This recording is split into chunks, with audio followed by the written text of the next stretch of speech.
Bismillahirrahmanirrahim. Assalamualaikum warahmatullahi wabarakatuh.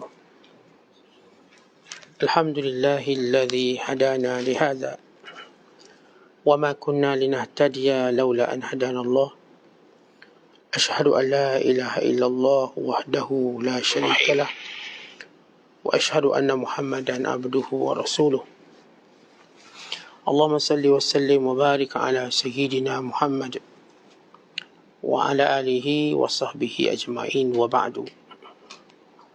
Qala al-musannifu rahimahullahu ta'ala wa nafa'ana Allahu bihi wa bi'ulumihi fid darain amin.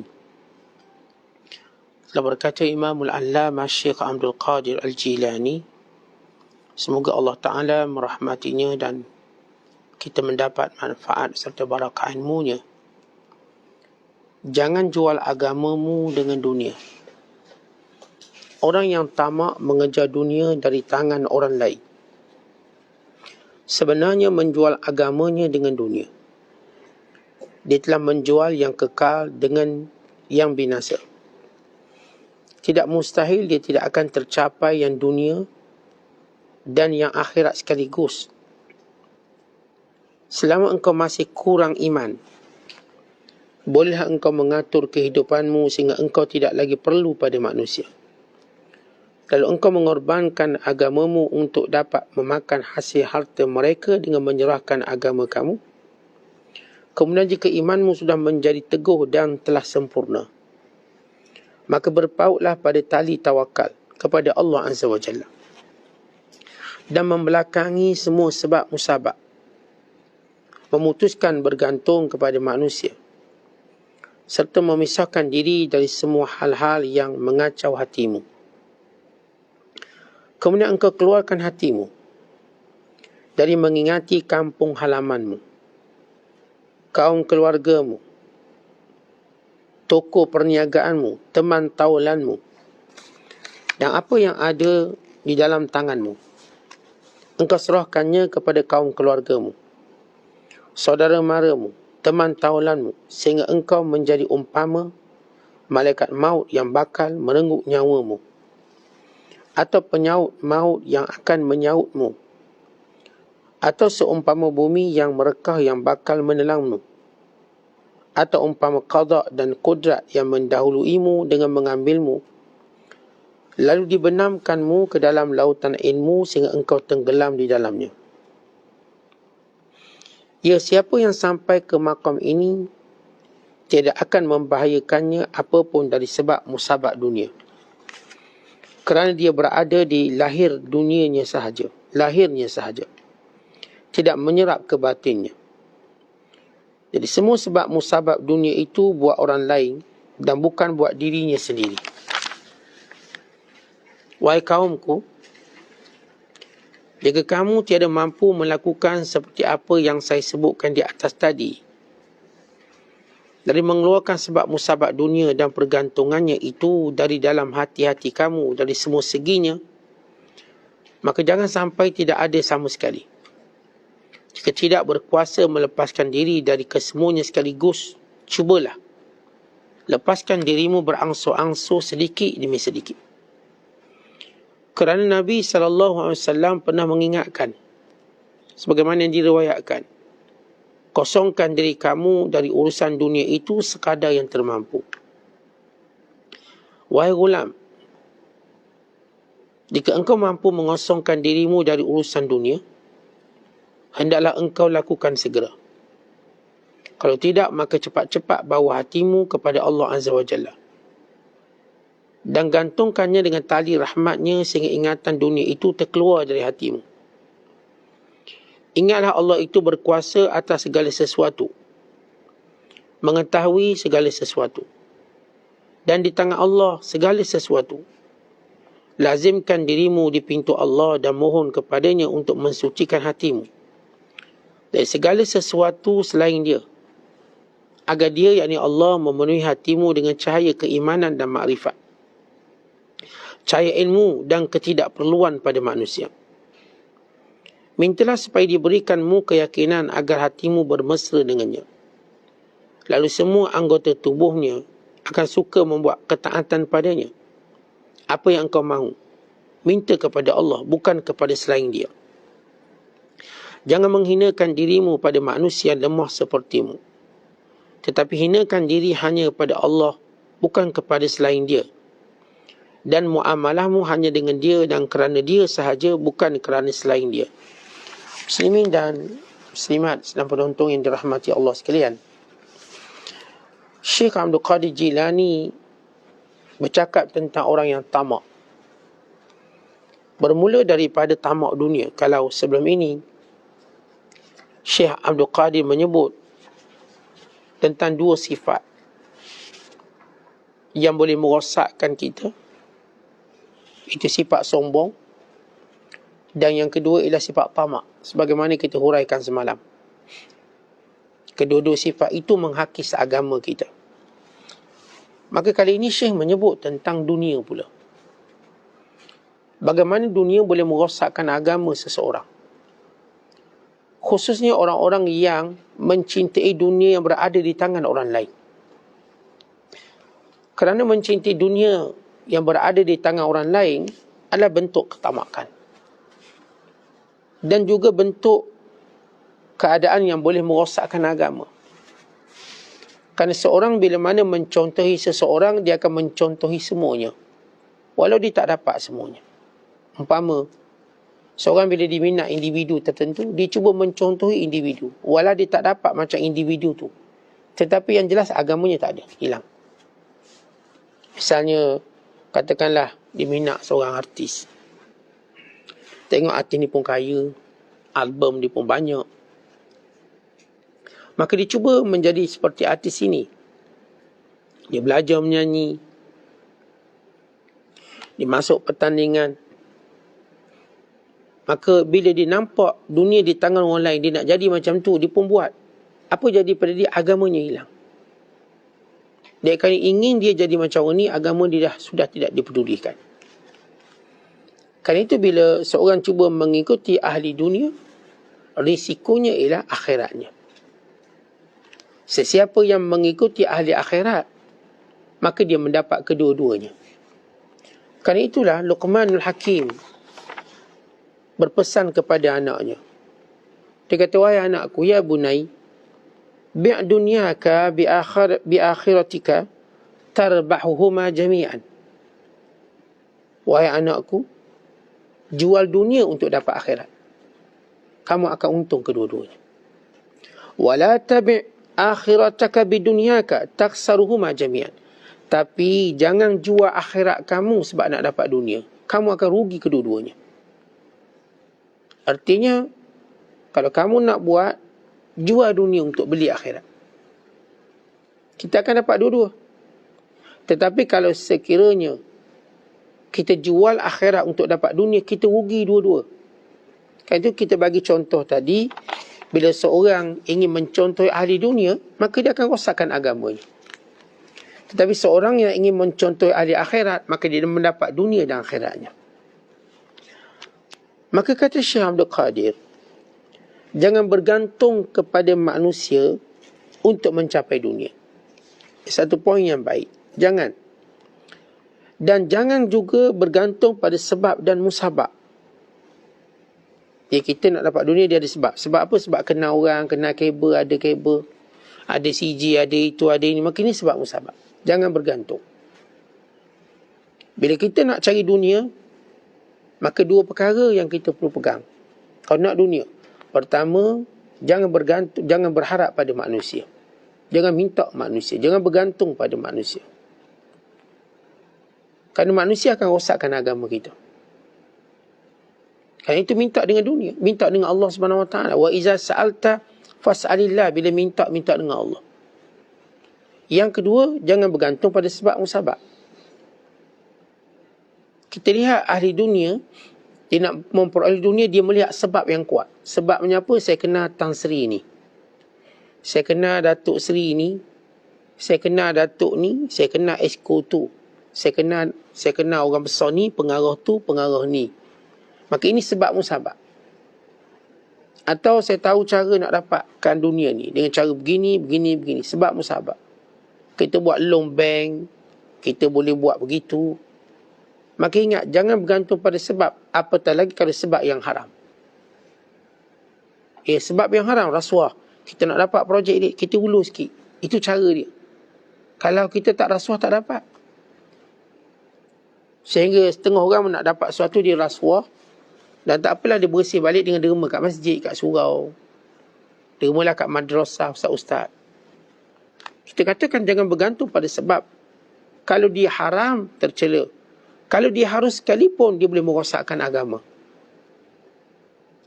Kalau sekiranya kita bergantung pada sebab itu harus, pun boleh. Tawakal kita mula akan goyang. Sebab itu, bila mana kita nak mencari dunia, maka iman dan tawakal mesti teguh. Iman kita kena ada. Tawakal kita kena ada. Maka inilah yang akan memisahkan kita daripada dunia yang akan mengacau hati kita. Kita kena ingat bahawa hati ni kalau ada akhirat, dunia akan kacau. Tapi hati kalau ada penuh dengan dunia, akhirat tak kacau. Maksudnya apa? Binasa kita. Jadi kalau dalam hati kita penuh ingat dunia, akhirat tak akan masuk. Sebab akhirat tak akan masuk tempat yang tidak mempunyai nilai. Seorang bila letak dunia dalam hati, tak ada nilai lagi hati dia. Tetapi kalau kita letak akhirat dalam hati, dunia cuba masuk. Sebab itu bila kita solat, makin lihat dunia masuk. Tapi bila kita buat urusan dunia, adakah solat masuk?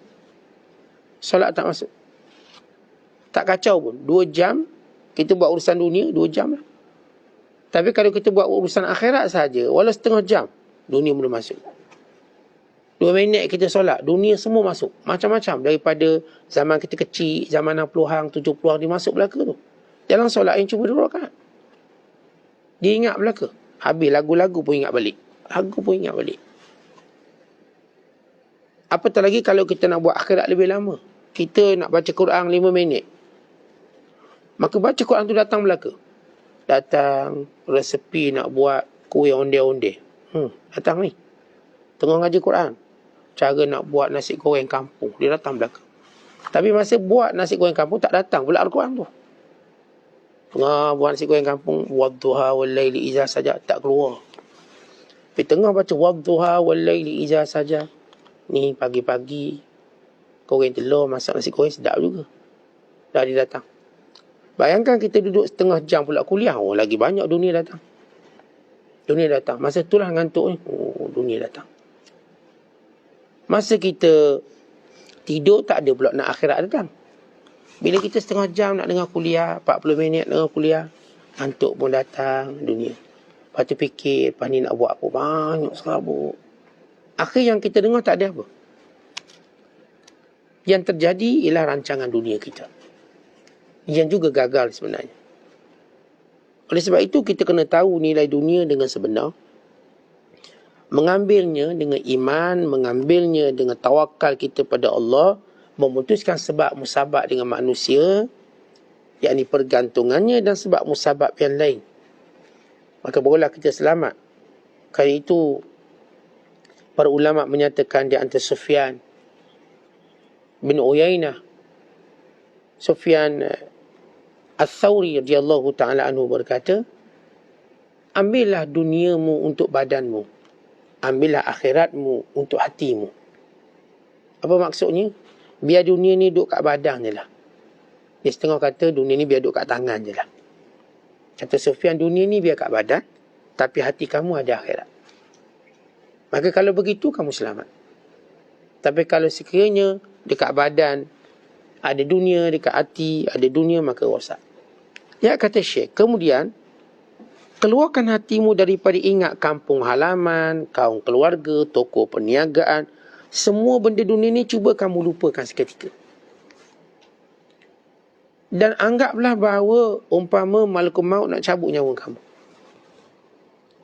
Cuba pisahkan seketika kita dari dunia. Mulakan dengan serah pada orang lain. Awak tolong uruskan, cuba. Bukan kita malas. Ada orang serah tugas tu sebab dia malas. Awak buat, saya tak nak buat. Malas. Tak, kita cuba nak baiki diri hati kita. Baik, serahkan dulu pada orang. Cuba uruskan. Kemudian cuba pisahkan dengan sebenar.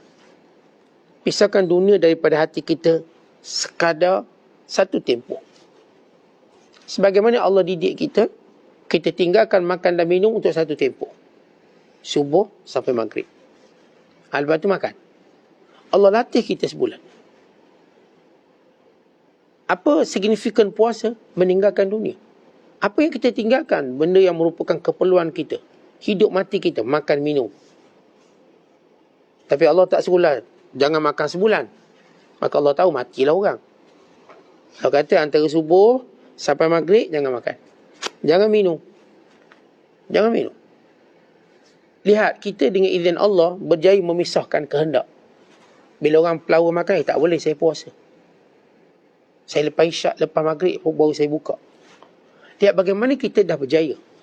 Tapi kita perlu memahami ibadat puasa itu dengan lebih jauh. Dengan lebih jauh. Dengan kita meninggalkan dunia. Waktu solat kita, tinggalkan dunia. Waktu ibadat kita, tinggalkan dunia seketika. Kerana kita perlu rehat daripada dunia. Sebab dunia memenatkan. Dunia bukan sekadar memenatkan, memeningkan. Kerana itu bila akhirat kita tenang kembali. Duk fikir dunia tuan-tuan boleh gila. Orang fikir akhirat dia tak gila. Yang banyak gila kerana fikir dunia. Yang banyak tekanan, yang banyak hypertension, yang banyak darah tingginya semua sebab kerana fikir dunia. Tak ada lagi orang kerana fikir akhirat lalu darah tinggi. Doktor kata awak ni darah naik. Kenapa? Fikir akhirat doktor, darah naik. Doktor tengok betul ke ni fikir akhirat. Fikir akhirat, darah tak naik. Fikir akhirat, iman naik. Kalau kita fikir dunia, itulah menyebabkan semua naik. Marah kita naik. Tamak kita naik. Darah kita naik. Benci kita naik. Dengki kita naik. Bila mana kita fikir dunia, segala sifat mazmumah tu naik ke atas berebut-rebut untuk berada pada takhta tertinggi. Tapi bila mana kita berfikir akhirat, yang sifat, yang jahat ni semuanya jatuh ke bawah. Semuanya berguguran bagaikan daun kering. Bila mana kita fikir akhirat. Kan itu kita kena belajar fikir akhirat.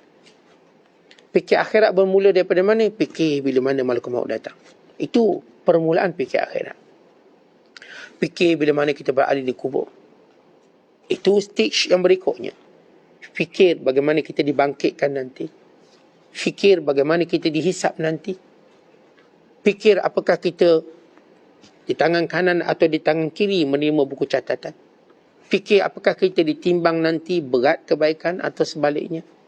Fikir nanti apakah kita melintasi sirat dengan lancar atau tersekat-sekat jatuh terhumbang ke dalam neraka. Fikir apakah kita ahli syurga atau ahli neraka. Ada seorang ulama ketika dia solat. Panjang solatnya. Kerana sepanjang dia solat dia berfikir dan dia berdoa dan dia berkata, Ya Allah, Engkau telah menjadikan bagi ahli syurga penduduknya. Bagi ahli neraka penduduknya. Ya Allah, aku kat mana? Itu yang dipikir sepanjang malam qiyam. Dia kata, Ya Allah, Engkau telah menetapkan ahli syurga penghuninya. Dan Engkau telah tetapkan ahli neraka penghuninya. Ya Allah, aku di mana? Kita lihat kebimbangan itu menjadikan kita tenang. Kejadian itu, fikiran tadi menjadikan kita kuat dalam motivasi kehidupan kita sebenar. Ya orang, bukan motivasi itu bila kita mengatakan kita akan conquer dunia. Itu bukan motivasi sebenarnya. Walaupun kata itulah motivasi, Ustaz, nak bangkit semangat dunia. Tidak. Bila dunia semangat kita naik, maka rohani kita akan turun. Yang sebenar motivasi itu ialah kerohanian kita. Orang yang bagi motivasi dunia, dia pergi pada otak kita. Akal. Akal berfikir sampai penat. Tapi orang yang motivasikan akhirat, dia pergi pada roh dia. Kerana roh bila kuat, maka semua nampak akan mudah. Sebab itu bila Hasan al-Basri menyebut bagaimana ulama-ulama dahulu, para sahabat dahulu melihat dunia. Bagaimana cara mereka melihat dunia sehingga mereka menjadi kaum yang kuat. Kata Hasan al-Basri, Adraktu aqwaman wa sahibtu tawaifa ma kanu yafrahuna minad dunya bi syai'in aqbala ولا يتأسفون على شيء منها أدبرا وكانت عندهم أهون من هذا التراب وكانت عندهم أهون من هذا التراب.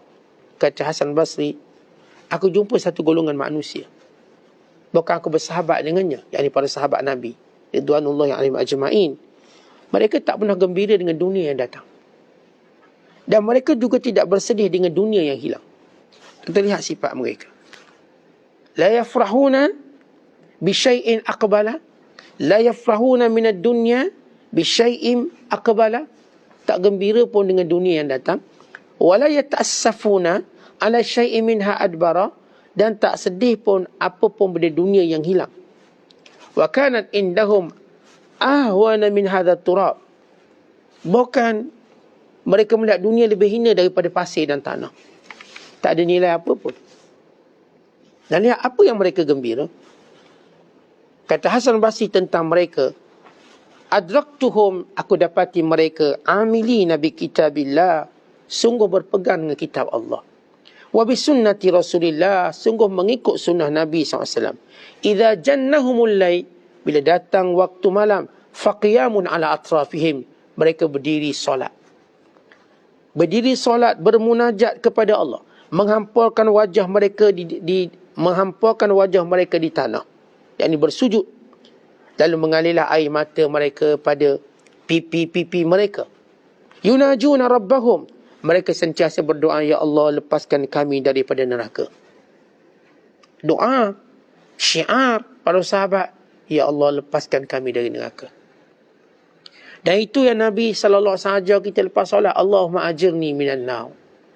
Belum kita doa yang lain-lain, belum kita zikir yang lain-lain, Allahumma ajirni minan nar, ya Allah, selamatkan aku daripada neraka. Selamatkan aku daripada neraka. Disebut dalam hadis, neraka berkata, ya Allah, fulan bin fulan berlindung kepadamu daripadaku, engkau lindungi dia. Sahabat Syekh minta, ya Allah, jauhilah aku daripada neraka. Bahkan kalau kita perhatikan dalam Al-Quran, Allah menyebut sifat mereka. Wa minhum man yaqulu rabbana atina fid dunya hasanah wa fil akhirati hasanah wa qina adzabannar. Mereka, di kalangan mereka yang berdoa, ya Allah, berikan kebaikan dunia pada kami, kebaikan akhirat pada kami, peliharalah kami daripada azab api neraka. Bila Allah menyebut tentang ulul albab, Rabbana ma khalaqta hadza batila subhanaka faqina azabannar, ya Allah, semua engkau jadikan ini tidak sia-sia, peliharalah kami daripada azab api neraka. Bila Allah menyebut sifat ibadur rahman, Rabbana asrif anna azab jahannam inna azabaha kana gharama innaha sa'at mustaqarran wa muqama, ya Allah, palingkan daripada kami akan kedahsyatan api neraka, akan kedahsyatan neraka jahanam, seburuk-buruk tempat kembali. Lihat, ini watak orang beriman. Yang disedihkan tentang nerakanya, seperti saya sebut, bila para ulama mereka berdoa, ya Allah, syurga sudah ada penghuni, neraka sudah ada penghuni, saya di mana ya Allah? Kita di mana? Pernah tak kita bertanya dalam satu hari, dalam hari-hari kita, saya di mana? Ya Allah, engkau telah menetapkan siapa yang engkau redha. Engkau juga telah menetapkan siapa yang engkau murka. Ya Allah, apakah engkau redha ataupun engkau murka? Ya Allah, engkau telah menetapkan ahli kebaikan dengan kebaikannya, ahli kejahatan dengan kejahatannya. Apakah aku ahli kebaikan atau kejahatan? Tentu doa seumpama ini, ingatan seumpama ini menjadikan kita lihat dunia itu rendah, kecil. Sebab itu para sahabat, iza amilu hasanatan farihu biha, mereka bila buat baik, mereka gembira dengan kebaikan. Mereka tak gembira dengan dunia, kan di dunia itu cuma alat dan amanah. Mereka gembira bila boleh buat baik. Tentang kita gembira bila dapat dunia, kita sedih bila hilang dunia. Mereka pula gembira bila boleh buat ketaatan pada Allah. Ya, apa kata Hasan Basri lagi? Wadamu ala syukriha, mereka sentiasa bersyukur kerana Allah beri mereka peluang buat baik.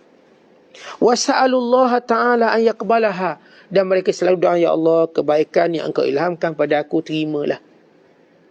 Tentang orang-orang yang cintakan akhirat, bila buat baik, kita alhamdulillah boleh solat subuh hari ni, alhamdulillah boleh dengar kuliah pagi ni, alhamdulillah kita syukur pada Allah, gembira kita. Dan kita doa, ya Allah, terimalah benda ni semua. Nanti kita boleh pula baca Quran, seronok kita. Nanti kita boleh pula solat duha, seronok. Kenapa seronok sangat ini saya dapat solat duha? Moga Allah Ta'ala terima. Ini watak mereka. Watak para pencinta akhirat. Wa idza amilu sayyi'atan hazanu ala fi'liha.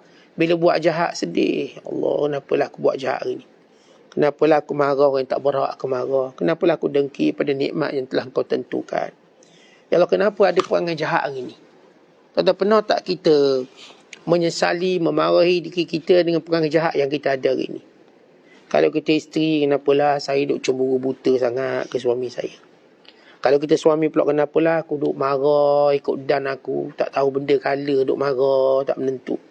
Kalau kita bapa, Allah, kenapalah aku tak didik anak-anak aku, tak sibukkan dengan ketaatan. Mereka bila buat jahat, mereka sedih. Dan apa lagi? Watabu ila Allah Ta'ala minha, dan mereka taubat pada Allah. Wasa'alullaha, dan mereka mohon Allah supaya mengampuni dosa mereka. Wallahi mazalu kazalika, demikian mereka, demikian keadaan mereka macam tu. Artinya kalau dunia datang tak gembira, dunia hilang tak sedih. Tapi bila buat baik, mereka gembira. Bila buat jahat, mereka sedih. Bila mereka buat baik, mereka bersyukur pada Allah. Dan mereka doa biar Allah terima. Bila buat jahat, mereka sedih. Mereka mohon ampun. Dan mereka doa pada Allah supaya diterima keampunan. Sebab itu tuan-tuan sekalian, bila Syekh suruh kita belajar secara peringkat demi peringkat untuk sampai satu makam, daripada kita lepaskan sedikit demi sedikit, bergantung pada manusia, meminta dengan manusia, dan juga bergantung pada sebab musabab. Sebab itu tuan-tuan, kalau kita tengok pada sahabat, apa hebat zaman sahabat? Tak ada orang meminta. Tak ada sahabat kerjanya minta sedekah. Tak ada. Mereka bekerja. Malam mereka qiyam, siang mereka bekerja. Yang ke kebun-kebun lah, yang meniaga lah. Tapi mereka tidak meminta. Tidak menjadikan kehidupan mereka meminta. Ya, kalau sebahagian mereka meminta, dengan cepat mereka insaf.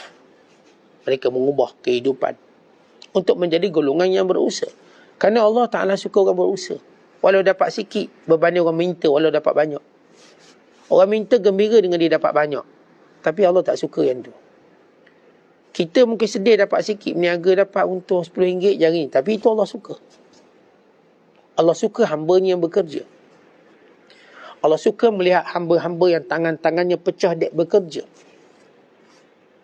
Yang berpenat lelah bekerja. Bukan ini berada dinamakan fi sabilillah. Yang kerja itu fi sabilillah. Walau pada pandangan manusia hina dengan bentuk-bentuk pekerjaan, tidak di sisi Allah. Lagi mana pekerjaan itu halal, tidak satu pun yang hina pada pandangan Allah, melainkan mulia. Maka kadang-kadang tuan-tuan kita duk cari kerja untuk dapat yang banyak, gaji banyak. Kalau tak dapat, kita pun nak nganggur. Sebab kita rasa nganggur tu lagi banyak dengan dapat gaji kot. Yang realitinya ialah, ya kita kerja betul lah. Fitrah kita nak dapat banyak. Itu fitrah. Niaga apa nak untung. Tapi kalau kita tak dapat macam tu, ketahuilah Allah suka kita bekerja. Sehingga Allah berfirman, wa qul ya'malu, kerja. Fasayallahu amalakum, maka Allah akan tengok. Wa rasuluhu wal mu'minun, dan rasulnya juga melihat. Orang beriman juga melihat. Sebab itu mereka, kita lihat Abu Bakar As-Siddiq kerja ambil upah perah susu unta. Cari mana-mana perempuan tua yang tak larat nak nguruskan, Abu Bakar ambil upah. Padahal dia Abu Bakar.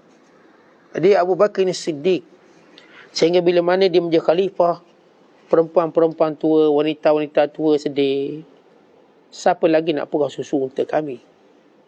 Lalu kata Abu Bakar, wahai para ibu, aku yang akan melakukannya. Kerana jawatanku tidak mengubah aku. Sama, aku akan buat benda yang sama. Kita bayangkan bagaimana watak para sahabat dengan dunia. Kerana mereka melihat dunia ini adalah amanah untuk disampaikan. Benar kata Hasan Basri, mereka ialah kaum melihat dunia itu cuma sebagai wadi'ah, iaitu barang amanah. Lalu mereka sampaikan sehingga mereka pulang pada Allah dengan keadaan ringan. Kata macam kita buat guni ni pikul sebab nak bagi korang semua buat. Kita pun bagi-bagi balik ringan. Ya Allah, senang. Balik jumpa Allah dan mendapat pujian dan redanya. Kemudian kata Syekh lagi, wahai kaumku, kalau kamu tak boleh buat sekaligus maka buatlah secara berperingkat-peringkat. Lepaskan sedikit demi sedikit. Bermula daripada belajar, kosongkan dengan cara berfikir. Kosongkan diri berfikir dunia. Sebagaimana disebut dalam hadis. Tafagharu min humumid dunya mastata'tum. Cuba lepaskan kerungsingan tentang dunia sekadar kemampuan kamu. Tahu-tahu apa benda kita rungsing? Kalau meniaga orang tak ada lah. Yang fikirlah orang ada ke tak ada, meniaga je. Lepaskan kerungsingan. Apa-apa yang menjadi umum dunia, cuba kita lepaskan sedikit demi sedikit. Anak-anak bila besar nanti macam mana, jangan fikir. Lambat lagi dia besar, dia baru umur 2 bulan. Umum dunia, jangan fikir terlalu jauh sangat. Sehingga kita bersedih. Saya ni bimbang Ustaz, PKP ni kalau lama lagi macam mana? Kenapa nak fikir sampai jauh macam tu? Makan dulu nasi lemak tu, makan dulu. Jangan duk fikir benda jauh. Maka kita fikir ni. Ni Ustaz habis 14 hari bulan, ke disambung pula Ustaz sampai 14 tahun. Dia fikir. Dia pun rungsi, sakit kepala, naik darah, habislah bisnes aku, habislah. Bisnesnya belum habis, tapi dia dah fikir habis. Maka orang macam ni akan rungsing. Kita duk sakit, sakit teruklah, lepas ni sakit tak boleh buat kerja. Padahal baru nak sakit, tapi dah fikir bukan-bukan. Baru sesama sikit kena COVID, habis lepas COVID masuk ICU, mati dah aku. Baru sesama sikit. Itu pun silap cium cili lebih. Tapi dia punya bimbang, tu nampak kubur. Ya, kalau nampak kubur lepas tu amalan dia bertambah, tak apa. Kita kena fikir orang yang berfikir sesuatu sehingga menambah akhirat, dengan orang berfikir sesuatu sehingga putus asa, beza. Orang yang fikir dunia sehingga dia putus asa, maka ini dipanggil humum. Dia cerita dunia. Tapi orang fikir dunia sehingga dia menambah bekalan akhirat, maka ini orang mukmin sebenar. Yang dimaksudkan dalam hadis ini ialah benda-benda yang kesedihan dunia. Jangan duk fikir anak saya Ustaz sekolah pun tak cerdik, pun dia nak kerja. Kenapa nak fikir? Yelah Ustaz, semua kena reject. Orang lain semua dapat A, dia E belaka.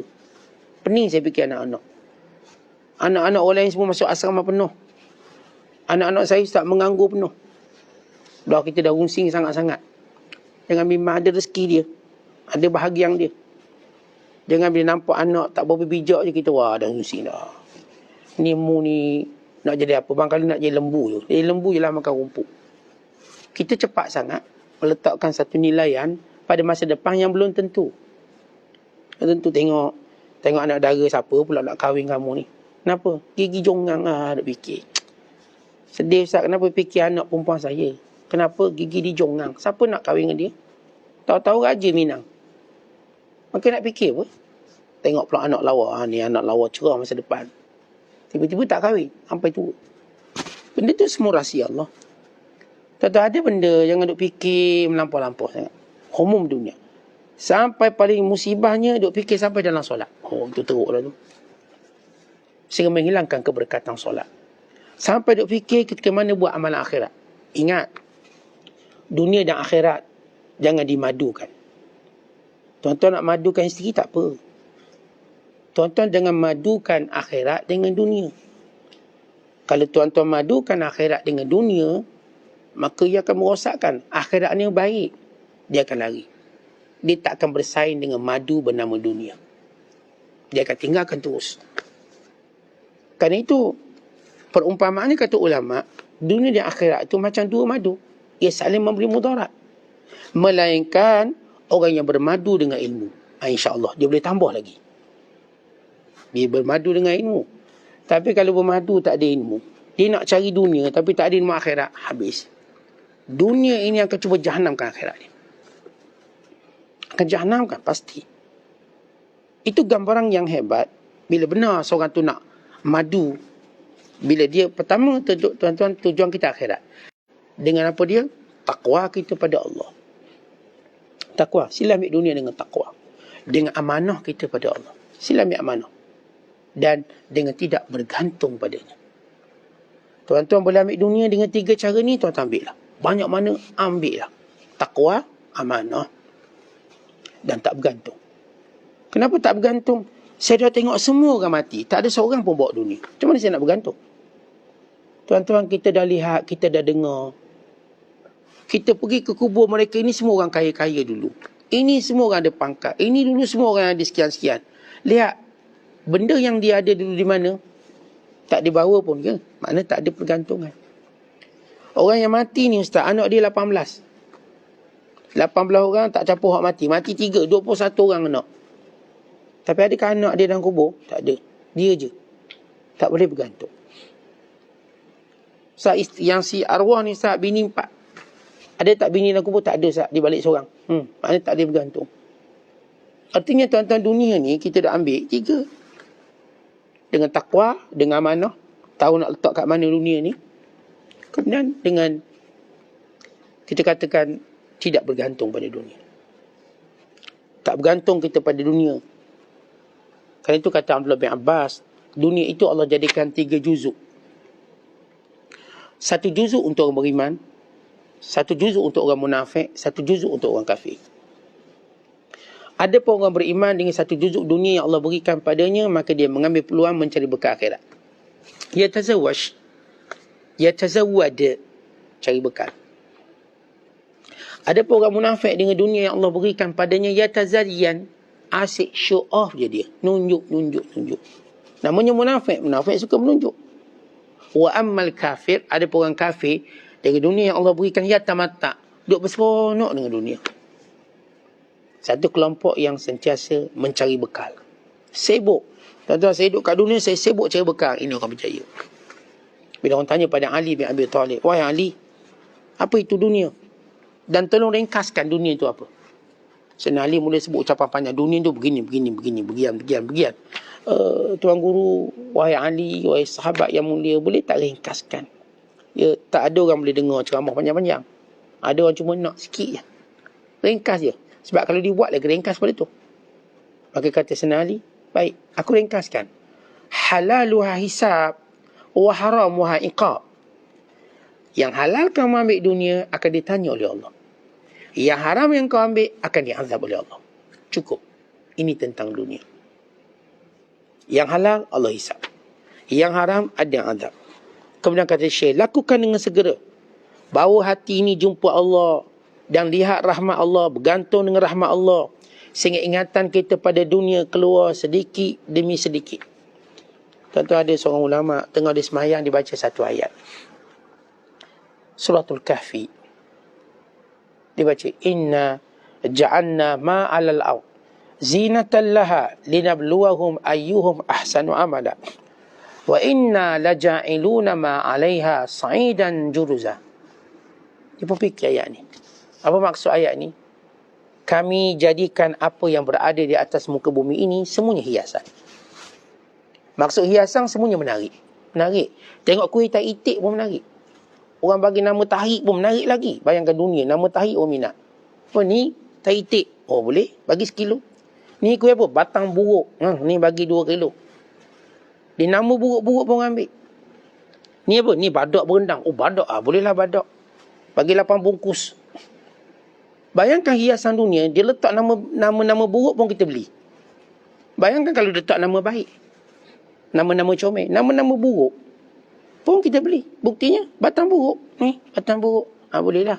Nak 3 bungkus. Ni apa? Ni badak. Badak lah, bolehlah. Ni harimau menangis. Bagi 4 kilo harimau menangis. Ni pula, ni harimau ketawa. Bolehlah 3 kilo. Nama harimau pun diambil. Tak takut dia. Dunia.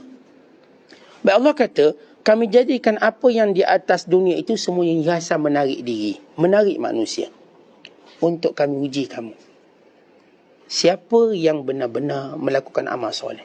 Kemudian, sesudah itu kami binasakan dunia sehancur-hancurnya. Dan kita tengok ni kuih lawa kan. Lawa sakit 3 tingkat. Belah pakai pedang. Lawa. Lepas tu apa jadi? Kita masuk mulut hancur. Kan dia dah hancur. Belum kita cerita hancur tu kiamat. Kita dah hancur kat mulut kita. Kemudian hilang. Tukar jadi tai. Sembelik. Itu dunia. Ya. Daripada lawa, lalu kita hancurkannya. Lepas tu tukar jadi najis. Apakah itu yang kita gembirakan? Itu belum cerita Allah Ta'ala hancurkan dalam kiamat nanti. Proses kiamat. Maka ingat, dunia ni cuma hiasan. Dan dia nanti akan dibinasakan. Sebab itu tuan-tuan sekalian, bagi mendapat makrifat Di hati jangan ada dunia. Jangan simpang dunia. Cuma simpang kat tangan, simpang kat badan, bukan kat hati. Yang tak kebergantungan bukan pada dunia, pada Allah. Tawakal pada Allah. Maka ketika itulah hati kita suci. Maka hinakan diri kita pada Allah. Jangan hinakan diri kita pada dunia. Jangan hinakan diri kita kepada pemilik, kepada orang yang tenggelam dengan dunia. Tetapi hinakan diri kita dengan Allah. Minta dengan Allah. Bergantung pada Allah Ta'ala. Maka dengan itu, tuan-tuan sekalian, kita akan selamat daripada pengaruh dunia yang menyesatkan tadi. Wallahu a'lam bissawab. Assalamualaikum warahmatullahi wabarakatuh.